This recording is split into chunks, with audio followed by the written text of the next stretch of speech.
साहेब बोलले तुला कुठला मतदारसंघ पाहिजे. मी साहेब म्हटलं राणे साहेब निलेश राणे म्हटलं मला तर मला म्हटलं बाकी अपेक्षा काही नाही. एक निवडणूक लढवायची आहे, मला एक शेवटची निवडणूक लढवायची आहे, परत मला निवडणूक लढवायची आहे. आणि शेवटची निवडणूक. हां शेवट. ज्यावेळी चनवनला पूर येत होता, पूर आल्यानंतर पहिलं कोण धावत असेल तर संजय पडते. म्हणजे शेवट आम्ही जी काही लोकप्रतिनिधी आहे हा लोकांचा सेवक असतो. तुम्ही कुठे आहात कुठे जा. मी म्हटलं राणे साहेबांचंच आहे आणि आम्ही जे मोठे झालो हे राणे साहेबांमुळेच झालेलं आहे. हे मत साहेब तुम्हालाच पडणार. म्हणजे काही दुःखद घटना घडली तर आम्हाला स्वतःला मला आणि मिसेसला असं वाटत होतं की आपण जगूच नाही, कारण आमचं सोनं गेलं. म्हणून मी ही निवडणूक लढवत आहे आणि मी निश्चित सांगतो की म्हणून मी म्हटलं की शेवटची निवडणूक.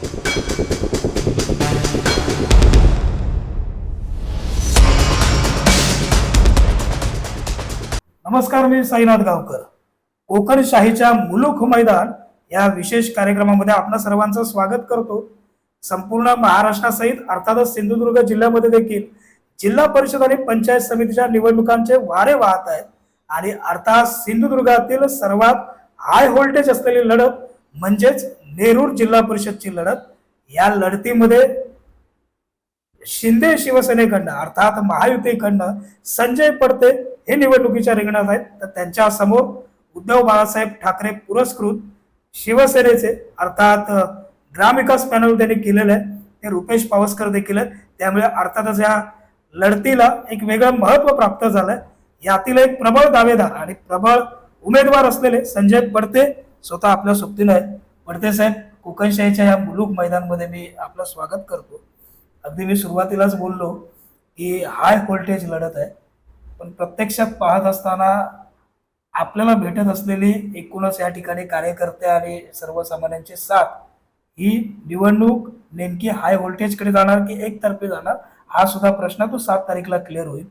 बरं, मला सुरुवातीला अगदी जाणून घ्यायला आवडेल, पडते साहेब, इतक्या वर्षाचा आपला राजकीय प्रवास आहे, इतकी वर्ष संजय पडते या नावाचा एक ग्लॅमर, एक ब्रँड तयार झालेला होता आणि पुन्हा एकदा या जिल्हा परिषदच्या निवडणुकीच्या रिंगणात उतरावं असं तुम्हाला काय वाटतं? राजकारणात जी खऱ्या अर्थाने माझी जी सुरुवात झाली ती शिवसेनेच्या माध्यमातून झाली. 80% समाजकारण आणि 20% राजकारण. जनतेची सेवा माझ्या हातातून घडावी, जनतेची कामं आपल्या हाताने व्हावी, यासाठी खऱ्या अर्थाने या माझी राजकीय कारकीर्द सुरू झाली.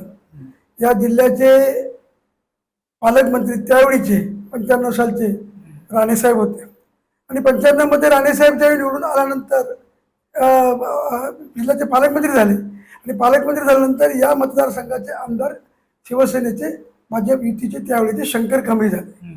आणि शंकर कांबळे आमदार झाल्यानंतर आमच्यासारख्या सर्वसामान्य कार्यकर्त्याला माननीय नारायणराव राणे साहेबांनी या मतदारसंघ जिल्हा परिषदमध्ये पहिली उमेदवारी 97मध्ये मला दिली. 97मध्ये उमेदवारी दिल्यानंतर सर्वप्रथम या सिंधुदुर्गामध्ये जिल्हा परिषद शिवसेनेत माझ्या युतीचा भगवा फडकला आणि भगवा फडकल्यानंतर पहिली जी मला संधी मिळाली ती आरोग्य आणि शिक्षण सभापती म्हणून मला संधी मिळाली. या जिल्ह्याचे पालकमंत्री राणेसाहेब यांच्या माध्यमातून या जिल्ह्याच्या विकासाला खऱ्या अर्थाने सुरुवात झाली. हा जिल्हा पर्यटन जिल्हा झाला. त्यानंतर आपल्याला माहिती असेल की लातूर पॅटर्न म्हणायचे की या जिल्ह्याचा रिझल्ट शैक्षणिकदृष्ट्या 100% माननीय राणे साहेबांच्या माध्यमातून लागला.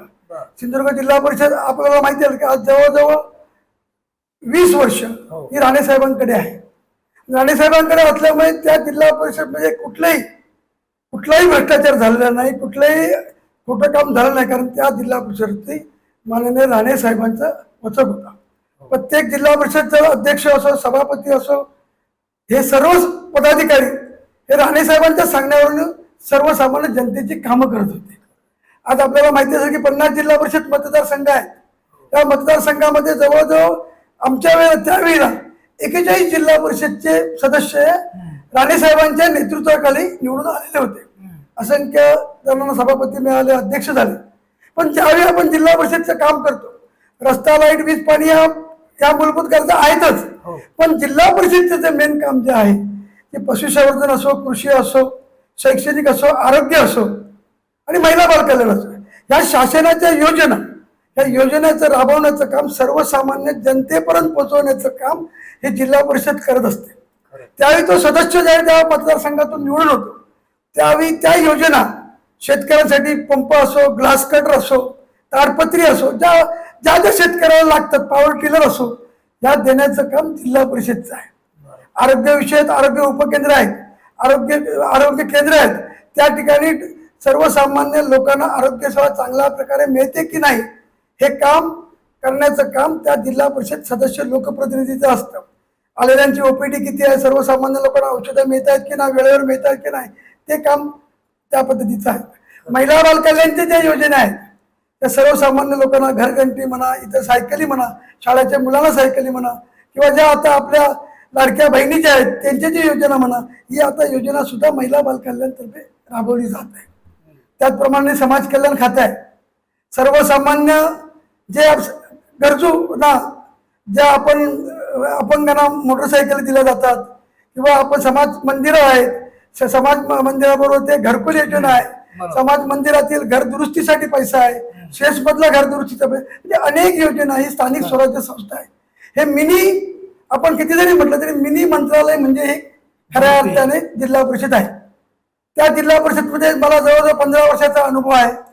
आणि अनुभव असल्यामुळे मी पिंगळी मतदारसंघातून राहिलो, कुडाळ मतदारसंघातून राहिलो, त्याचप्रमाणे आज नेरूर मतदारसंघातून 7 ते 12 मी निवडून आलेलो होतो.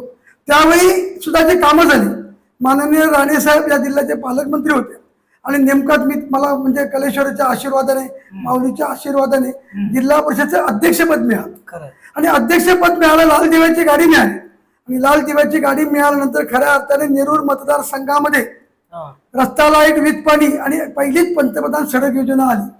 कोट्यावधीचा निधी त्यावेळी राणेसाहेबांच्या माध्यमातून, आज आपल्याला माहिती असेल की वाघोशिवळे असेल, नेरूर असेल, आपलं गणेशवाडी असेल, पूर्ण आपलं गोवेरी असेल, गोवेरी टू अगदी तेंडोलीपर्यंत पंतप्रधान सडक योजनेतून जवळजवळ त्यावेळी 7 ते 8 सालामध्ये जवळजवळ 25 ते 30 कोटीचा निधी या मतदारसंघामध्ये जिल्हा परिषदचा खर्च झाला. अनेक योजना राबवल्या.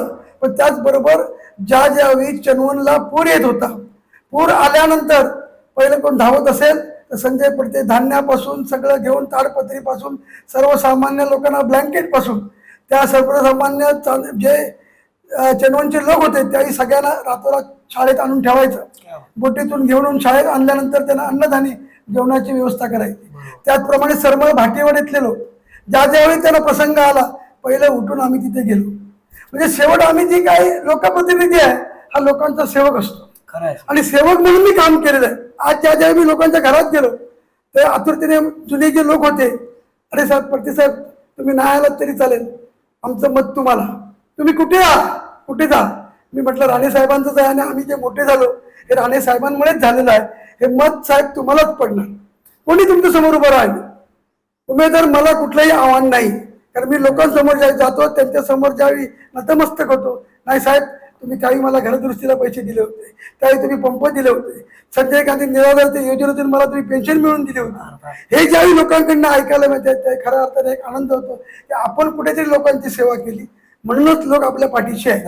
आम्ही कुठेतरी राहिलो तरी लोक पाठीशी असण्यामागे एकच उद्देश असतो की आपण लोकांपर्यंत पोहोचतो, सर्वसामान्य जनतेची कामं करतो आणि लोकांना न्याय देतो. त्याचबरोबर ज्या वेळेला कालच तुम्हाला गोष्ट सांगतो की अशी परिस्थिती होती की एक सरमळमध्ये 2 महिन्याचं मुलगा होता, अतिशय गरीब होती. ती म्हणाला साहेब असं असं झालेलं आहे आणि आज माझ्याकडे 3.5 लाख रुपये नाही आहेत, मुंबईत जायला खर्चाला पण पैसे नाही. त्याकडे निवडणूक नव्हती, 3 महिन्यापूर्वीची गोष्ट तुम्हाला, निवडणूक कुठली लागली नव्हती. मी म्हटलं हरकत नाही, या तुम्ही. आपण ताबडतोब, मी निलेश राणेंना फोन केला.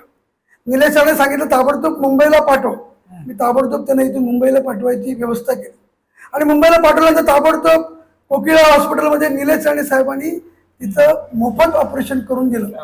आणि मोफत ऑपरेशन करून दिल्यानंतर काल ज्यावेळी मी सरमळला घरी गेलो त्या तिने नमस्कार केला, हो तुमच्यामुळे झालं. मी म्हटलं माझ्यामुळे नाही, मी फक्त एक नावाला हे आहे, पण खऱ्या अर्थाने वरचे देव आहे. त्याचप्रमाणे निलेश राणे हे तुमच्या वेळेला देवासारखे उभे राहिलेत म्हणून तुमच्या मुलगाचा जीव वाचू शकलेला आहे. खरं. कारण मी त्यांना एकच सांगितलं की हा प्रसंगातून आम्ही गेलेलो आहे. सर्वच पैसा असून होत नाही. पैसा असला म्हणजे काही जीव येत नाही, पण खऱ्या अर्थाने आज तो त्या मुलाचा जीव वाचला हेच मला खऱ्या अर्थाने आनंद झाला आणि मनाला समाधान वाटलं की आपल्या हातीने कुठेतरी एक पुण्याचं काम झालं याचं मला समाधान. नाही पण पडते साहेब, खरं तर ना आपण आता इतकं सविस्तर सांगत असताना जिल्हा परिषदेमध्ये असलेला आपला मागील 15 वर्षाचा अभ्यास, त्या एकूणच योजनांचा, विभागांचा, हा या प्रश्नाच्या उत्तराच्या निमित्तानं आमच्या सर्वांच्या समोर आलाय. मला एक प्रश्न असा पडलाय की इतकं सगळं प्राबल्य तुमचं इथं असताना देखील तुमच्या विरोधामध्ये ग्रामविकास पॅनल का उभं केलं गेलंय? नेमकं त्यामागे काय राजकारण आहे असं तुम्हाला वाटतं? तर मुळात मला तुम्ही सांगा की उभाटाकडे उमेदवार नाही का? पहिली गोष्ट ते होते ते त्यांनी मागे घेतलं. मग त्यांनी का मागे घेतलं? म्हणजे कुठेतरी मला असं वाटायला लागलं की धनशक्तीचा वापर करूनच ते मागे घेतलेले आहे असं मला स्पष्ट वाटतंय. जनतेला आज काय वाटतं, जनतेला कोण उमेदवार पाहिजे तर तुम्ही जनतेसमोर जा. माझं एकच म्हणणं आहे की मी जो उमेदवारी मागितला दुसऱ्याला पाडण्यापेक्षा मी जिंकण्यासाठी आहे. मला खात्री आहे मी विजयी होणार, कारण 7 महिने ज्यावेळी उभा राहिलो त्या निवडणुकीत त्यावेळी पण आव्हान होतं. पण आपल्याला सांगू इच्छितो की ज्यावेळी समोरचा उमेदवार होता त्या उमेदवाराला 3000 मतं पडली होती आणि त्यावेळी मला 5500 मतं पडलेली होती. त्यामुळे जवळजवळ 2500च्या मताधिक्याने त्यावेळी मी निवडून आलेलो होतो. त्यावेळी फक्त लोकांची सेवाच करणं, समाजसेवा करणं हेच आमचं काम होतं. पण राणेसाहेबांसारखं खंबीर नेतृत्व होतं, त्यामुळेच आम्ही यशस्वी होऊ शकलो. आज लोकांनी आपण गेलो तर लोकांची एकच अपेक्षा असते की माझं हे लहान लहान कामं असतात. कुणाचं तहसीलदारकडे काम असतं, कुणाचं पंचायत समितीमध्ये काम असतं. जो माणूस त्यांच्या उपयोगात पडतो, प्रसंगाला उपयोगात पडतो, त्या प्रसंगी मदत करण्याची कुडाळ तालुक्यामध्ये मला आज कुठलाही मतदारसंघ द्या.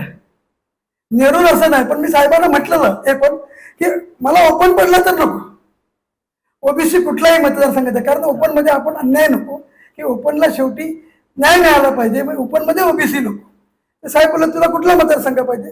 मी साहेब म्हटलं, राणे साहेबांनी, निलेश राणे म्हटलं मला तर मला म्हटलं बाकी अपेक्षा काही नाही, एक ही निवडणूक लढवायची आहे आणि मला एक शेवटची निवडणूक लढवायची आहे, परत मला निवडणूक लढवायची नाही. शेवटची निवडणूक? हा शेवटची. मी स्पष्ट बोललो. तर मला एवढ्यासाठीच आहे की कुठेतरी आपला वेळ जावा, वेळ जाण्यासाठी आणि लोकांची सेवा व्हावी आपल्या हातातून, ह्याच्यासाठी मी ही निवडणूक लढवतो. नाही पण पडते साहेब, आपण हाच मुद्दा पुढे घेऊन जात असताना तुमच्या समोर जे आता उमेदवार आहेत रुपेश पावसकर, त्यांना आता उद्धव बाळासाहेब ठाकरेंच्या शिवसेनेनं देखील पाठिंबा दिलाय आणि ते सीट मागे घेण्याचं राजकारण देखील त्या निमित्तानं समोर आलंय. त्यांना पाठिंबा द्यायचा होता म्हणून ते उभाटानं आपली सीट मागे घेतली. माझा प्रश्न असा आहे, त्यांचं आव्हान वाटतंय तुम्हाला? अजिबात नाही, मला आव्हान वाटत कुठलंही नाही. ज्या ज्या निवडणुकीमध्ये उतरतो, शेवटी निवडणूक म्हटल्यानंतर ही लढाई आहे आणि लढाई ही आपण जिंकण्यासाठीच उभं राहायचं असतं. समोरचा कोण उमेदवार आहे ह्याचा विचार आपण करायचा नाही. त्यामुळे पिंगोळीमध्ये राहिल्यामध्ये हीच परिस्थिती होती की समोर कोण उमेदवार होता. 96 मध्ये राहिलो त्यावेळी माझ्यासमोर हेच आव्हान होतं. तर माझ्या समोर जे होते ते 15 वर्ष कुडाळचे सरपंच होते, त्यांना दीर्घ अनुभव होता. त्या दीर्घ अनुभव असताना सुद्धा 97 सालामध्ये मी त्यावेळी निवडून आलो, आरोग्य शिक्षण सभापती झालो. आव्हान प्रत्येकाला वाटत असतं, पण मला कुठलंही आव्हान वाटत नाही. पडते साहेब, खरं तर तुमचा एकूणच सिंधुदुर्ग जिल्हा परिषदेचा 15 वर्षाचा अनुभव, या नेरूर जिल्हा परिषद मतदारसंघाचा असलेला अभ्यास, यावरून या मतदारसंघातील प्रमुख समस्या कुठल्या असं वाटतं तुम्हाला? मुळात हा जिल्हा परिषद मतदारसंघ नेरूर, कवठी, चनवान, वालावल, हुमरमाळा आणि सरमळ अशी गावं या नेरूर मतदारसंघामध्ये येतात. मूळ जो मुद्दा आहे तर आता जो सध्याच्या परिस्थितीमध्ये ज्या गावामध्ये गेल्यानंतर सर्वांचं म्हणणं आहे की गेले 5-7 वर्षात जो मेन रस्ता आहे डांबरीकरण हा झालेला नाही, तो त्वरित व्हावा. ही मागण्यानंतर मी माननीय निलेश राणे साहेब आमदार या मतदारसंघाचे, त्यांना हा विषय मी सांगितल्यानंतर त्यांनी ताबडतोब हा रस्ता मायनिंगमधून जे त्या आपल्या रस्त्यासाठी जे पैसे येतात मायनिंगचे, त्यात बरेच वर्ष जवळजवळ 62 कोटी पडून आहेत, की 2-3 वर्ष खर्च झालेले नाहीत. आणि तेच त्यासाठी खास बाब म्हणून कवठी ते आपल्या नेरूर पार्कपर्यंत नेरूळपर्यंत रस्त्याला खनिकर्मामधून पैशाची तरतूद केलेली आहे. बर, म्हणजे प्रामुख्यानं इथली समस्या आहे ती म्हणजे मेन रस्ता. रस्त्याची. बरं, पडते साहेब, मला खरं तर जाणून घ्यायला आवडेल, या सर्व मतदारांनी जर आपल्याला संधी दिलीच अर्थात, तर पहिल्या 100 दिवसामध्ये कुठली प्रामुख्यानं कामं झालेलं चित्र सर्व मतदारांना आणि पत्रकार म्हणून, माध्यम म्हणून आम्हाला तुमच्याकडनं पाहायला भेटेल? जिल्हा परिषद सदस्य म्हटल्यानंतर जिल्हा परिषद स्थानिक स्वराज्य संस्था आहे, त्यांना जो खऱ्या अर्थाने निधी येतो तो हा सेसमधून निधी येतो. पण ज्या योजना आहेत ज्या शासनाकडनं राबवल्या जातात प्रत्येक गावामध्ये, मगाशी बोलल्याप्रमाणे कृषीचे असो, महिला बालकल्याणचे असो, आरोग्याचे असो, शैक्षणिक असो किंवा समाज कल्याण, ह्या योजना जास्तीत जास्त प्रत्येक गावामध्ये मी निश्चित राबवण्याचा प्रयत्न करेन. त्यानंतर आपले या मतदारसंघाचे आमदार निलेशजी राणेसाहेब आहेत, या जिल्ह्याचे पालकमंत्री नितेशजी राणेसाहेब आहेत. शेवटी त्या त्या गावातील ज्या समस्या आहेत त्या समस्या घेऊन आमदारांमार्फत त्या त्या गावातील मत, ट्रान्सफॉर्मरचा प्रश्न असो, खारल्यांच्या बंधाऱ्याचा कवटीचा प्रश्न असो, कारण खारल्यांचे बंधारे मंजूर झालेले आहेत, वर्क ऑर्डर पण निघाले आहेत निलेश राणेच्या माध्यमातून. 2.8 कोटीचा बंधारा आपल्या चनवणमध्ये मंजूर झालेला आहे. सरमाळमध्ये बंधाऱ्याचं काम चालू आहे आणि अनेक विकास कामं या वर्षभरात म्हणजे आमदार निलेश राणेच्या माध्यमातून सुरू झालेले आहेत. कारण त्यावेळी त्यांनी विधानसभेमध्ये त्यावेळी निलेश राणे यांनी प्रश्न मांडले की आपला एक मतदारसंघ कुठेतरी एक मॉडेल बनवावा 288 मतदारसंघात, अशा प्रकारचं काम हे आमदार मतदारसंघामध्ये करतायत. आणि मला निश्चित आहे की त्यांच्याकडे एक विजन आहे आणि त्यांचंच विजन घेऊन आम्ही या मतदारसंघाचा विकास करणार आहोत. निश्चित. खरं तर पडते साहेब, आपण प्रामुख्यानं कशा पद्धतीनं काम कराल याचा अगदी आराखडा या मुलाखतीच्या मुलुक मैदानमधनं कोकणशाहीच्या मांडत आहात. मला खरं तर ही मुलाखत पुढे घेऊन जात असताना आताच्या घडीला महायुतीचे म्हणून आपण उमेदवार आहात, परंतु शिवसेनेनं आपल्याला ही अधिकृत उमेदवारी दिलेली आहे. फक्त उमेदवारी दिली नाहीये तर ती संधी देखील आहे आणि जबाबदारी देखील आहे. या संधीकडे आणि जबाबदारीकडे नेमकं तुम्ही कसं पाहता? आणि या जिल्ह्याचे खासदार माननीय राणेसाहेब यांनीही आम्हाला संधी दिलेली आहे. त्याचप्रमाणे पालकमंत्री नितेशजी राणेसाहेब आणि निलेश राणे जी माझ्यावर संधी दिलेली आहे त्या संधीचं मी निश्चित सोनं करणार आहे.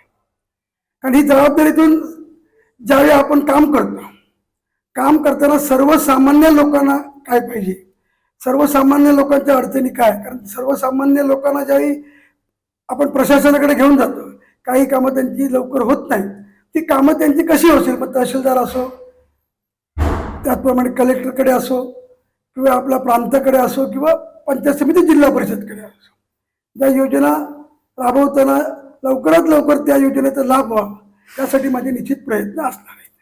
साहेब, खरं तर ना मगाशी तुम्ही बोलताना मुलाखतीमध्ये ही माझी शेवटची निवडणूक आहे असा उल्लेख केला. काय भावना आहेत नेमक्या? मुळात ज्यावेळी आपण राजकारणात काम करतो, समाजकारण आणि राजकारण, आता राजकारण म्हटल्यानंतर एक आम्हाला ते व्यसन झालेलं आहे. कारण ज्यावेळी आपल्या घराकडे एखादा कार्यकर्ता काम घेऊन येतो तर त्याचं काम झाल्यानंतर जे एक आनंद असतो तो वेगळा आनंद असतो की ते काम झालं, त्याने फोन करून सांगितलं पडते साहेब तुम्ही सांगितलं काम झालं, त्यामुळे एक अंगात ती एक ऊर्जा असते. सगळीच कामं काही 100% होत नाही, पण झालेलं काम येऊन त्याने सांगितलं की एक मनाला समाधान वाटतं. साहेब तुम्ही डॉक्टरना फोन केलात, तुम्ही सिव्हिल सर्जनना फोन केलात, आता आमचा पेशंट बरा आहे, तहसीलदाराकडे गेलो काम झालं. म्हणजे हे जे काही गोष्टी ज्या इथे कार्यकर्ते सांगतात एक मनाला एक समाधान वाटतं आणि ती सवय पडलेली आहे. 1987 सालापासून मी राजकारणात शिवसेनेच्या माध्यमातून आमची सुरुवात झालेली आहे. त्यामुळे या इथपर्यंत पदापर्यंत आलो, अनेक पदं बघली, सभापती झालो, जिल्हा परिषद अध्यक्ष झालो, एस टी महामंडळ संचालक झालो. ही अनेक पदं ही आम्हाला मिळाली ही राणेसाहेबांमुळेच मिळाली. त्यामुळे भविष्यात सुद्धा आता ही माझी शेवटची निवडणूक का म्हटली तर आता जी 15 वर्ष झाली पुढे मागे दुसऱ्यांना संधी मिळावी म्हणून एक 5 वर्षाचा टर्म करून पुढच्या पिढीमध्ये जे कोण येतील त्या कार्यकर्त्यांना संधी मिळावी म्हणून माझी शेवटची निवडणूक म्हणतो. आणि भविष्यात त्यासाठी निवडणुकीनंतर एक समाजसेवा म्हणून आपण लोकांनी राहावं असं मला स्वतःला वाटतं. साहेब, खरं तर या मुलाखतीला पुढे घेऊन जात असताना महत्वाचा प्रश्न मला विचारावासा वाटतो. कारण की आजपासून बरोबर मोजून जवळपास 5 वर्षापूर्वी आपल्या कुटुंबावरती एक दुःखाचा डोंगर कोसळला. म्हणजे अगदी आपले जे सुपुत्र आहेत देवेंजी यांचं दुःखद निधन हे आम्हा सर्वांसमोर आलं. आणि त्यानंतर तुम्ही खचलेलं चित्र देखील आम्ही माध्यमांनी या सर्वांनी पाहिलेलं आहे. या सर्व संकटातनं पडते साहेब आजच्या घडीला पुन्हा आपण उभे झालात आणि निवडणुकीच्या रिंगणात उतरलात. काय नेमक्या भावना आहेत या मिनिटाला आपल्या मनात? खरं म्हणजे त्यावेळी दुःखद घटना घडली तर आम्हाला स्वतःला, मला आणि मिसेसला असं वाटत होतं की आपण जगूच नाही, कारण आमचं सोनं गेलं. पण परत विचार केला, मुलगी आहे घरात, अगदी 2 वर्ष तर माझी अशी केली की रात्रीची झोप येत नव्हती. घरात तर काही झोप घेत, मिसेसला पण झोप येत नव्हती. अशा परिस्थितीमध्ये अगदी 2 वर्षानंतर हळूहळू आम्ही सावरायला लागलो. मुलगी आम्हाला धीर द्यायला लागली की बाबा तुम्ही घरात बसून राहिला तर तुम्हाला टेन्शन येईल, तुम्हाला जी सवय आहे राजकारणाची, तुम्ही राजकारणात बाहेर पडा, बाहेर पडल्याशिवाय तुमचा वेळ जाणार नाही, आणि घरात बसलात की तुम्ही परत टेन्शन घेत बसणार. त्यामुळे मुलीने आणि मिसेसने सांगितल्यानंतर मी राजकारणात बाहेर पडायला लागलो. त्यावेळी पण झाला, त्यावेळी मी जिल्हा परिषद सदस्य होतो. आज 8 वर्ष जवळजवळ जिल्हा परिषद सदस्य होऊन पूर्ण झाले. 5 वर्ष ती आणि 3 वर्ष ही. आणि मग मनात विचार केला की कुठेतरी लोकांसाठी काय करायचं असेल. शेवटी लोकप्रतिनिधी बनल्याशिवाय, मग तर गावचा सरपंच असला तरी ती सेवा असते, पंचायत समिती सदस्य झाला तरी ती जनतेची सेवा, आणि जिल्हा परिषद सदस्य झाला तरी ती जनतेची सेवा असते. एक लोकप्रतिनिधी बनावं आणि लोकात बी राहावं की जेणेकरून त्या मतदारसंघातील ज्या समस्या सर्वसामान्य गोरगरिबांच्या असतात त्या पूर्ण करण्यासाठी म्हणून मी ही निवडणूक लढवत आहे. आणि मी निश्चित सांगतो की म्हणून मी म्हटलं की शेवटची निवडणूक आहे ही. आणि हा मतदारसंघ कशा प्रकारे एक वेगळ्या प्रकारे पर्यटन दृष्टी डेव्हलपमेंट करे. शेवटी कलेश्वर मंदिर आहे, हे एक चांगलं देवस्थान आहे. लक्ष्मीनारायण मंदिर, ते एक आपलं वालावलचं एक मंदिर आहे. आत्ताच चर्चा झाली की आमच्या चर्चेमध्ये आमच्या त्या गावचे सरपंच राजा प्रभू आणि दया चौधरी हे आमचे पूर्वी शिवसेनेचे संपर्क प्रमुख होते. त्यांनी नितेश राणेशी चर्चा केली की लक्ष्मीनारायणासाठी पर्यटनमध्ये बसवलेलं आहे तर 2 कोटीचा निधी द्यावा. त्यासाठी माझ्याकडे सगळं तयार आहे. आणि लगेच पालकमंत्र्यांनी आता त्यांना सांगितलं की ही निवडणूक संपली की सरपंच आणि चौधरी साहेब तुम्ही माझ्याकडे या, मी निश्चित आमदारांशी बोलून एकत्र बसून निलेश राणेंशी तुमच्या वडाल गावासाठी निश्चित मी निधी देईन.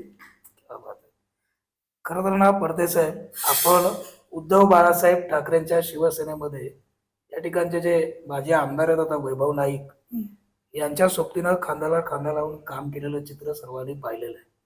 आता मात्र जिल्हा परिषदच्या निवडणुकीमध्ये उभाटा शिवसेनेनं त्यांचे जे उमेदवार होते लाड नावाचे, तो अर्ज मागे घेतला आणि पाठिंबा दिला रुपेश पावसकर यांना.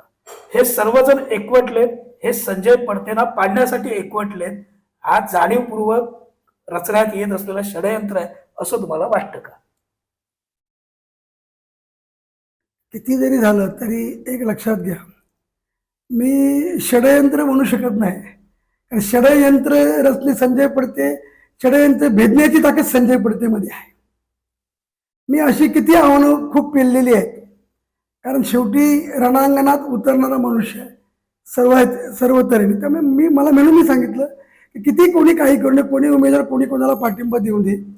आता सध्याची परिस्थिती आपण बघितलेली आहे की उभाटाचे किती लोक माझ्यावरने प्रवेश केलाय. सरमळमधले अगदी ही एक उभाटाची वेगळी ताकद होती. दीपेश कदम, उत्तम कदम यांचे माजी सरपंचांचे मुलगे, त्यांचा प्रवेश करून घेतला. अगदी चॅनलमध्ये प्रवेश करून घेतले. असंख्य आता आणि 2 दिवसात तुम्हाला समजतील की किती लोक प्रवेश उभाटाचे करतायत. उभाटाचे लोक शिवसेनेमध्ये प्रवेश करतायत. म्हणून मी सांगितलं माझा विजय निश्चित आहे. मला समोरचं कुठल्याही प्रकारे आव्हान वाटत नाही. पडते साहेब, मुलाखत अगदी शेवटच्या टप्प्यावरती. कोकणशाहीच्या मुलुक मैदानामध्ये तुम्ही अगदी रणांगणात या मैदानात उतरून लढतानाचं चित्र पाहायला भेटतंय. अगदी मला महत्वाचा प्रश्न विचारायचा आहे तो म्हणजे आपण हे सर्व जे मतदार आहेत या मतदारांना नेमकं काय आवाहन कराल आणि आतापर्यंत जो तुमचा राजकीय प्रवास आहे या राजकीय प्रवासाचा जर ऋण व्यक्त करायचं असेल तर ते कोणाकोणाप्रती ऋण व्यक्त कराल? राजकारणामध्ये अर्थात तुमचा जो काही राजकीय प्रवास आहे नाही, माझा जो राजकीय प्रवास जो 87 पासून सुरू जो झाला, शिवसेनेच्या माध्यमातून सुरू झालेला होता आणि शिवसेनेच्या माध्यमातून सुरू होताना ह्या जिल्ह्याचे जिल्हा प्रमुख त्या वसंत केसरकर होते. तिथपासून आमची सुरुवात राजकारणाची झालेली, शाखा प्रमुख, तालुका प्रमुख पासून सुरुवात झाली. त्यानंतर ह्याच्या आमचे त्यावेळी वामनराव माडिक हे आमचे संपर्क नेते होते हो या जिल्ह्यामध्ये आणि 80% समाजकारण, 20% राजकारणातून शिवसेनेची सुरुवात या सिंधुदुर्गामध्ये झाली. त्यामुळे त्यांचे पण ऋण व्यक्त करायलाच पाहिजे, कारण शेवटी राजकारणात कोणतरी आणायला लागतं. खरं आणि 90 सालामध्ये राणेसाहेब आमदार म्हणून या जिल्ह्यामध्ये आले आणि राणेसाहेब आल्यानंतर हा जिल्ह्याने कधीच मागे फिरून पाहिलं नाही. असंख्य विकास कामं, असंख्य कार्यकर्ते घडले. असंख्य कार्यकर्त्यांना राणेसाहेबांनी जिल्हा परिषद सदस्य बनवले, आमदार बनवले, सभापती बनवले, अध्यक्ष बनवले, असंख्य कार्यकर्ते आहेत. खरं त्यामुळे खऱ्या अर्थाने खरे जर ऋण कोणाचे व्यक्त करायचे असेल, आमच्या आयुष्यात जर बदल कोणी घडवून आणला असेल तर माननीय नारायणराव राणेसाहेबांनी. पडते साहेब, खरं तर एक प्रश्न या मुलाखतीच्या निमित्तानं मला मुद्दामून आपल्याला विचारायचा आहे, कारण की एक व्हिडिओ हल्लीच या निवडणुकीच्या काही 2-4 दिवस अगोदर व्हायरल झालेला. तो व्हिडिओ असा होता की कणकवलीमध्ये पत्रकार परिषद होती महायुतीची. ती महायुतीची घोषणा होणार होती, जागा वाटप सर्वांच्या समोर येणार होतं. माजी मुख्यमंत्री खासदार नारायण राणे यांनी अर्थातच या पत्रकार परिषदेचं आयोजन होतं. राणे बोलत होते आणि पत्रकार परिषद सुरू व्हायच्या अगोदर आपली त्या ठिकाणी एंट्री झालेली आणि त्यावेळी राणे साहेबांच्या तोंडातनं एक वाक्य समोर आलं, जे आम्ही सर्वांनी ऐकलं. ते व्हिडिओ देखील व्हायरल झालेला की पद नाही दिलं तरी चालेल पण खुर्ची दिली पाहिजे. त्या अगोदर ते बोलले की पडते आले, पडतेला खुर्ची द्या. नंतरचं वाक्य होतं की पद नाही दिलं तरी चालेल पण खुर्ची दिली पाहिजे. ते मोठ्या प्रमाणात व्हायरल झालेलं. नेमकं काय म्हणजे त्याबाबत तुमचं नेमकं काय म्हणणं आहे ते जाणून घ्यायचं. मला मुळात राणेसाहेबांची पूर्वीपासून मस्करी करायची सवय आजचा विषय नाही, कारण मी जवळजवळ राणेसाहेबांबरोबर 90 सालापासून ते जवळजवळ 15 सालापर्यंत त्यांच्या बरोबर होतो, अगदी कंटिन्यूच बरोबर. त्यामुळे राणेसाहेब नेहमी आमची अशी मस्करी करायचे. पण मस्करीबरोबर करताना सुद्धा तेवढीच राणेसाहेब ताकद पण द्यायचे. आज माहिती आपलं सांगायचं होतं, मला जिल्हा परिषद तिकीट हे सुद्धा राणेसाहेबांनीच दिलं, कारण संपूर्ण जिल्ह्याची तिकिटाचं वाटप हे राणेसाहेबांनी केलं. ताकद दिल्यानंतर सुद्धा स्पष्ट नितेश राणे पण आज सांगितलं की हे राणेसाहेबांनी दिलेली तिकीट आहे, त्यामुळे संजय पडते हा निवडून आलाच पाहिजे. पण स्वतः नितेश राणे इथे आले. निलेश राणेंनी सांगितलंय की संजय पडतेना अधिकृत तिकीट दिलेलं आहे. त्यामुळे तिन्ही जी माणसं जी माझ्या पाठीशी खंबीरपणे आहेत. त्यामुळे जरी तो किती व्हिडिओ जरी व्हायरल झाला तर त्याचं मला काय वाटत नाही, कारण राणे साहेबांनी शेवटी ते जे आहेत ते आमच्या वडिलांप्रमाणे पूर्वीपासून आम्ही मानलेले आहेत. त्यांचे आशीर्वाद घेऊनच आम्ही काम केलं. त्यामुळे राणेसाहेब ही मस्करी करत असतात, तेवढीच कार्यकर्त्यांना ताकद देत असतात. राणेसाहेब मस्करी जितकी करतायत तितकीच ताकद देखील देतो. एकूणच आपल्याला दिलेली. पडते साहेब, खरं तर आपल्यावरती एक विरोधकांकडून आरोप करण्यात येतोय की आपण बाहेरचे उमेदवार आहात आणि ते स्थानिक आहेत. नेमकं काय, तुम्ही कुठल्या? मुळात विरोधांकडे दुसरा कुठलाही मुद्दा नाही. मी मुळात नेरूरचाच आहे. नेरूरमध्ये माझं घर आहे. मी स्वतः घरपट्टी नेरूरची भरतो. त्यामुळे स्थानिक उमेदवार नाही हा मुद्दाच होऊ शकत नाही. प्रतिस्पर्धेला आणि विरोधकांना काय वाटतं की संजय पडते उभे राहिल्यानंतर त्यांची मुळात स्वतःची हवा गेलेली होती, म्हणून कुठेतरी बदनाम करण्यासाठी म्हणून स्थानिक बोलत होते. पण मी आजही आपल्याला सांगू इच्छितो, मी स्थानिक आहे आणि स्थानिक म्हणून जे काही या गावामध्ये जी माझी नेरूरवासियांची नाळ जुळलेली आहे, नेरूरवासी असो, कवठी असो, चंदवड असो, मी या संपूर्ण तालुक्यामध्ये कुठलाही जरी ग्रामीण भागातला कार्यकर्ता आला तर सगळ्यांची नाळ माझी आहे. पडते साहेब, मुलाखतीच्या शेवटाला आहे. नेमकं काय आवाहन करायला या सर्व मतदारांना? मी नेरूरवासियांना एक विनंती करेन की या मतदारसंघातील शिवसेना भाजप युतीचा उमेदवार म्हणून मला या निवडणुकीमध्ये उमेदवारी मिळालेली आहे. मला निश्चित खात्री आहे की नेरूरवासियांसाठी मी सदैव त्यांच्या पाठीशी खंबीरपणे उभा राहील. मी त्यांना परत एकदा विनंती करतोय की मला तुम्ही मतदान करा आणि परत सेवा करायची संधी द्या, एवढी मी आपल्याशी विनंती करत आहे. ऋषित पडते साहेब, खरं तर 5 तारीखला मतपेटीमध्ये सर्वांची मतबंद होणार आहेत आणि 7 तारीखला विजयाचा गुलाल देखील उधळला जाणार आहे. या दोन्ही तारखांसाठी आमच्या कोकणशाही टीमकडनं आपल्याला आभारभर शुभेच्छा देतो. आणि या मुलुक मैदानमध्ये आपण पूर्ण वेळ, म्हणजे प्रचार सुरू आहे, बिझी शेड्यूल आहे, पण या सर्वांशी संवाद साधण्यासाठी, कोकणशाहीच्या दर्शकांशी संवाद साधण्यासाठी सहभागी झाला, पूर्ण वेळ दिला, त्याबद्दल धन्यवाद देखील देतो आणि आपल्या पुढील वाटचालीला पुन्हा एकदा शुभेच्छा देतो. आपण मात्र कुठे जाऊ नका, पाहत राहा चॅनल कोकणच्या समृद्धीचं कोकणशाही. धन्यवाद.